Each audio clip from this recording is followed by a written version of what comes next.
what is parenting to you is what is learning to your child. Let me repeat that. What parenting is to you is what learning is to your child, right? You may be thinking that pulling your child, making your child sit and solve all the worksheets, put a tick mark at the good manners, put a tick mark at the good emotions, put a cross mark at the sad emotions, at the unhappy emotions, and then the worksheet is solved. You can show it around to people around you, or you can feel happy about it. You think that is learning, but what you think is parenting to you is what is learning to your child. In this process of you pulling the child and asking your child to solve these worksheets, to put a cross mark and to put a tick mark, in this process your child has already put either a tick mark or a cross mark in your child's mind for your parenting interaction.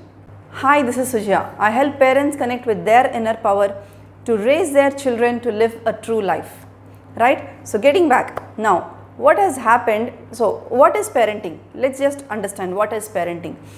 So there are various people, leave about parenting, there are various people around you, right? And between every two persons there will be conflicting ideas, there will be conflicting opinions between every two persons. Likewise, even between you and your child there are conflicting ideas, right? There's this big life, but life, cut it short, chunk it down, it is a bunch of days. And what is a day? A day for you or a day for your child mainly is a bunch of interactions that your child is having with you. And what is happening at every such interaction? At every such interaction with your child, there are conflicting ideas between you and your child. You want your child to come to the meal table. Your child doesn't want to come to the meal table right then. You want your child to come and do this homework. Your child wants to watch videos, right? So a day can be described as a bunch of experiences with conflicting ideas with the parent, with the adult for a child. So you are thinking you are parenting by actually controlling the child, but these experiences, these bunch of experiences with conflicting ideas between the child and the adult are becoming the foundation for learning to the child.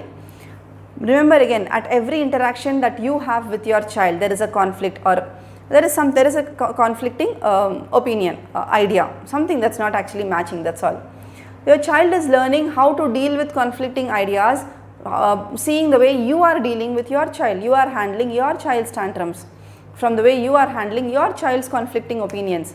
If you are saying a no, no, no, no, no in an authoritative voice, your child implies or concludes that saying no gives me authority.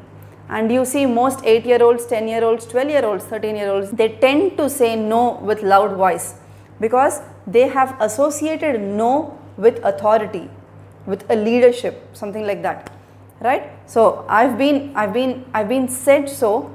Again, all this happens subconsciously. Nobody wants to intentionally hurt a child. No child wants to intentionally hurt a parent. No parent wants to intentionally say no to a child. No child wants to intentionally say no to a parent, right? This is all a drama here, right? You didn't want to intentionally scold your child. You didn't want to intentionally yell at your child. You didn't want to intentionally spank your child, but it just happened. It just happened. It just happens. And the same pattern gets imprinted even in your child's subconscious. I didn't want to do it, but I just had to do it. I didn't want to do it, but I just had to do it. How many times do you fall prey to your monkey mind? You did not want to do it. You did not want to react that way. You did not want to yell. You did not want to spank, but you did it, right? As long as you do not have control on your mind, you succumb to what your monkey mind is asking you to do. Now, through all these experiences that you have with your child, or through all these experiences that your child has with you, yes, your child is learning how to how to handle conflicts, how to handle emotions from the way you are handling your emotions with your child, being around your child.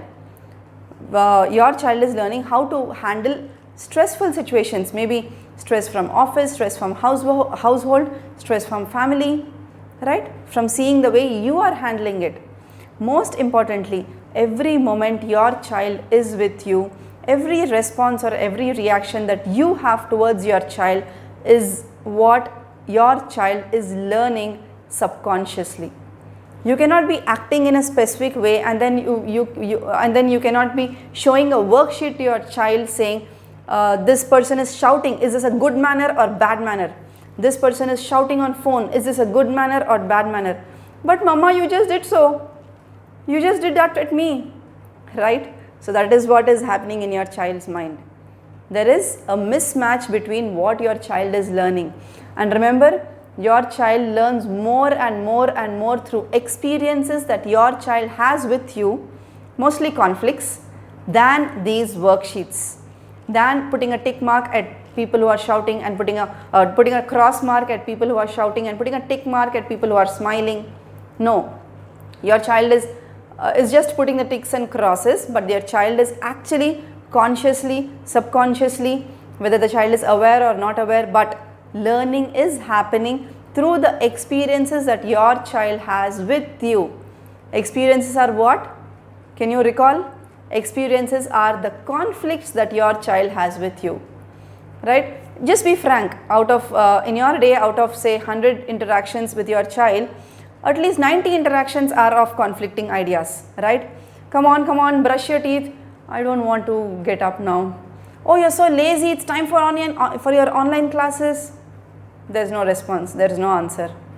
That's a conflict. Then the next conflict at the breakfast table, then the next conflict when your child wants to watch screen, then the next conflict at the lunch table, then the next conflict when your child is fighting with his sibling, then the next conflict when your child is supposed to be sitting in front of the screen for online class and you've caught something. And then the next conflict when your child does not want to do homework, supposed to do homework. Then the next conflict when your child is playing. Then the next conflict when your child wants to do something else, right? So out of 100 interactions that your child has with you through his day, 90 to 95 out of 100, 90 to 95 interactions are filled with conflicts. That is the rich learning experience that your child is imbibing, right? Whatever you wanted to teach about emotions, about morals, right? All these moral value classes or emotional classes, emotional intelligence, you need not have a separate class for it, separate time for it. Sit with your child and solve all these worksheets. Storytelling to teach emotions. No, your child is already learning emotions from the way you are handling your emotions. Your child is already learning how to handle conflicts from the way you are handling your conflicts with your child. And yes, even with people around you, right? It's all common. Don't beat up yourself. When I'm saying this, having conflicts is very common and it's very normal. If two people have the same ideas, have the same opinions, that can never happen, right? In this entire world, there cannot be, you have your unique DNA, right? So yes, we will have conflicts. You will have conflicting ideas with your child, with your spouse, with your parents-in-law. What else is life? If you don't have to deal with any conflicts, what excitement do you have in your life? Actually speaking, right? Then everybody is thinking at the same tone and everything's flowing smoothly. There is no learning. There is no, there's no hangama there, right? So that is how you have to look at conflicts. Conflicts are a rich learning experience that you have for yourself and even for your child.